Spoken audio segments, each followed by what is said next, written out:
Falando de Jovem Pan, o Sim. clima de animosidade, vamos dizer assim, volta e meia permeia por ali entre você, Edgar, às vezes Fefito entra ali para, né, numa temos ali o protagonista, o antagonista e vem o Fefito, né, vamos dizer assim, que eu não estou achando a palavra aqui, onde o Fefito entra, mas eu sempre vejo que, o pouco que eu vejo, é que o Fefito sempre vem para reforçar o time do Edgar.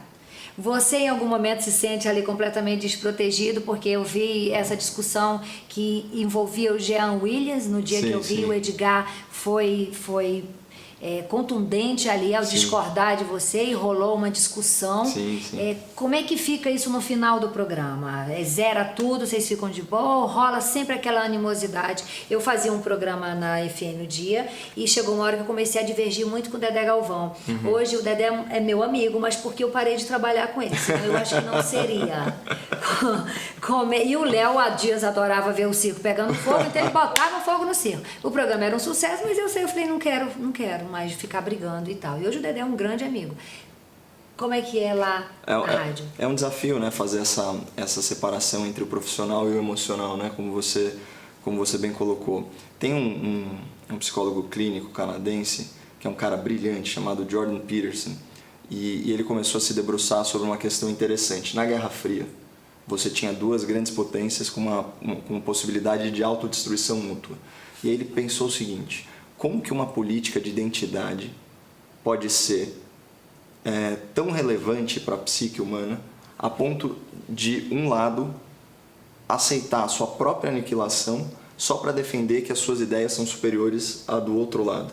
Olha que questão interessante. Sim. E ele chegou à conclusão de que é muito importante a questão de denominadores comuns entre a sociedade, porque elas geram previsibilidade. Então você se sente mais confortável, você tem uma sensação de pertencimento maior se você já sabe o que esperar da outra pessoa. Numa democracia, né, você tem opiniões muito divergentes e você se sente naturalmente mais confortável quando você está entre os seus pares do ponto de vista ideológico, de ideário político, essas coisas. Então, quando a gente vai para um embate político, por que é uma coisa mais acalorada? Porque, no fundo, a gente está questionando a nossa própria identidade. Por isso que a política é esse fla-flu, por isso que inflama e por isso que dá um certo mal-estar falar disso. Agora, o Morning Show é um grande exemplo de democracia, porque você tem lá uma pluralidade de ideias, a gente, com raríssimas exceções, consegue manter o nível do debate altíssimo, de forma cortês, de forma cordial. A gente indiretamente dá o exemplo, porque todo dia lá, de forma profissional, a gente aparece no dia seguinte. Sim. Né? E nesse caso específico que você mencionou, quando teve uma discussão mais inflamada, no final do programa, eu conversei com o Edgar, dei um abraço nele, porque no final das contas a gente sabe que isso é muito pequeno perto do que realmente importa na vida. Sim. Eu não sei exatamente o que realmente importa na vida, mas certamente não é uma discussão política, Sim. muito menos um cara que nem o João Willis. Sim. Isso eu sei, ele sabe, mas o que estava em jogo lá era alguma coisa um pouco maior. Então, ter esse contato com a teoria do Jordan Peterson facilita um pouco o meu entendimento e a minha empatia com o outro lado. O mais importante é justamente tentar fazer esse descolamento, não levar as coisas para o lado pessoal, né? E se esforçar para ser persuasivo. A minha ideia lá no Morning Show com os ouvintes não é lacrar, não é imitar, não é sequer ter razão. É estimular o debate de ideias. E uma coisa, às vezes eu gosto de enxergar a verdade como se ela fosse um objeto tridimensional. Quando você olha ela de diferentes ângulos, você consegue ter uma ideia melhor do que é aquilo. Né? Sim. E eu procuro oferecer uma foto de um ângulo inusitado. Eu gosto de pensar dessa forma. Então, a gente vai tocando o barco assim. Eu fui desde o começo, não só na equipe do Morning Show, mas em toda a Rádio Jovem Pan, eu fui muito bem recebido. Né? Assim, é uma empresa hospitaleira. Então, eu sinceramente não tenho do que reclamar. Que bom. Um medo? Eu tenho medo de envergonhar os meus pais. Ai, que bonito isso. Um arrependimento tem? De ter estudado pouco. Caio, Porque, você estudado pouco? Sim, quanto mais eu tenho que pesquisar, mais eu descubro que eu não sei nada. Que eu não sei eu tô nada. com medo. Eu não posso nem. O que eu falo perto do Caio? Se ele tá com medo, se ele tem um arrependimento de ter estudado pouco, eu não sei nem o que te dizer. Porque a gente perde tanto tempo, a gente falou das redes sociais, a gente perde tanto tempo fazendo umas coisas que não tem nada a ver. É verdade. E a gente podia estar se enriquecendo de ideias e tal. E eu sou um cara que gosta bastante do ócio, então muitas vezes eu estava vendo aquela série. Conhecimento é poder, né? Exatamente, e ninguém tira isso da gente. Ninguém toma, ninguém discute, ninguém vai lá e contesta. Hoje em dia eu tenho uma ansiedade muito grande de não ter tempo de me instrumentalizar melhor para oferecer um serviço melhor para os ouvintes e tal da rádio. E eu fico pensando, poxa, podia ter lido isso antes, quando eu tinha um pouquinho mais de tempo, porque agora minha vida tá uma loucura, né? Mas enfim, esse é um arrependimento, mas ainda dá tempo de correr atrás. Sim, com a cidade, é claro que dá. Nem fudendo. O que você não faria nem fudendo? Pouquíssimas coisas, sabia? Eu não me corromperia. Na lata, o que você falaria na lata? Eu não sei se eu me conteria diante de um grande mentiroso como um Fernando Haddad, um Jean Willis. Eu não sei se a minha calma habitual, se eu conseguiria mantê-la. Uma lata, ele não tolera mentira, os mentirosos. Mentira como método, né? Sim, eu acho que método. Mentir... Como carreira. Exatamente, mentir como carreira. Que tem muita gente aí. Você só citou 2 exemplos, Com mas certeza. tem muita gente. Com certeza. Olha, todo sucesso do mundo. Obrigado, tá? muito obrigado. Me chama pro seu aniversário de 18 anos.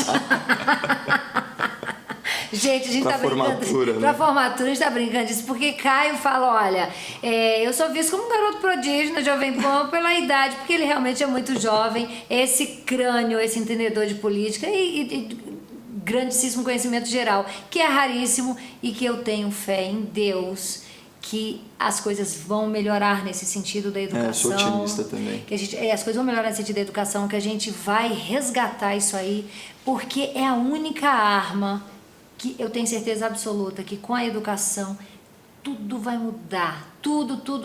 Então eu acho que a educação ela vem ali junto com praticamente o ar que você respira. Sim.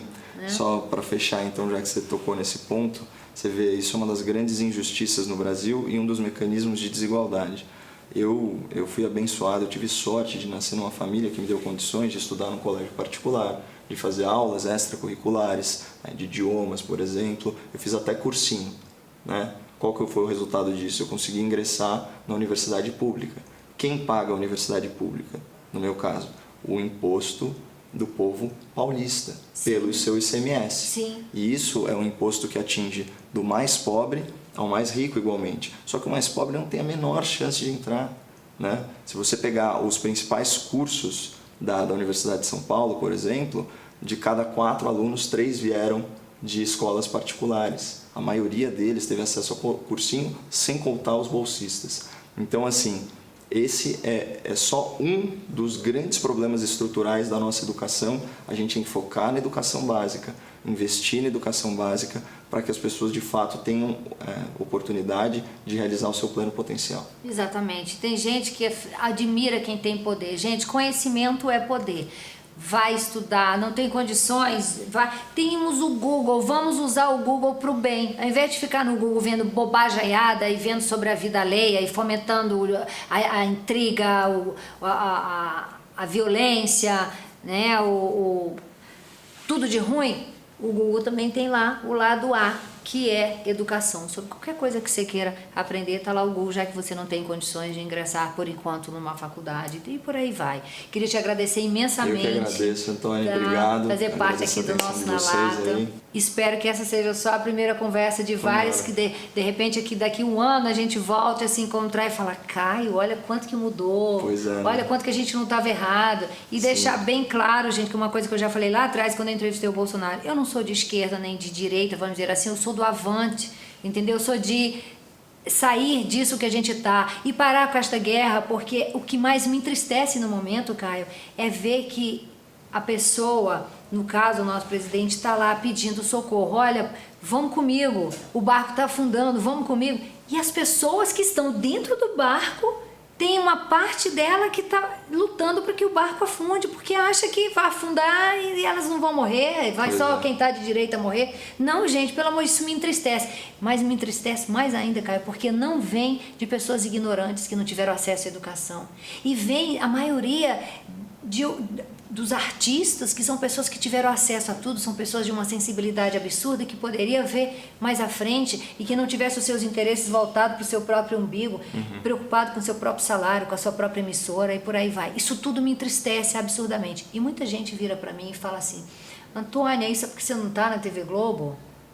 Não, gente, eu tenho portas abertas no canal que eu quiser. Eu nunca bati na porta da TV Globo para pedir emprego, assim como nunca bati na porta das outras. Há pouco que eu passei por elas, eu fui chamada. E entro e saio até hoje pela porta da frente. É porque eu vim de um lugar onde as pessoas bebiam água barrenta. Eu vim de um lugar onde crianças, para estudar, elas andam em cima de um jegue quilômetros e quilômetros para chegar numa escola. Eu vim de um lugar onde as pessoas querem crescer. Então eu sou aquilo que eu vivi. A gente é aquilo que a gente come. Eu sou o meu meio ambiente, então eu só tenho isso para passar para vocês. Não tem a ver com ser esquerda, com ser direita, com estar no canal X e no canal YZ. Você entende? Então é o que eu espero, é que no próximo ano a gente se encontre para falar: olha aqui, o menino de 18 anos e a menina de 25 anos, jovens lutando por um país. Essas crianças, né? Essas crianças. Lindo seu depoimento. Não dá para fechar de um jeito melhor. Curta, se inscreva, compartilhe.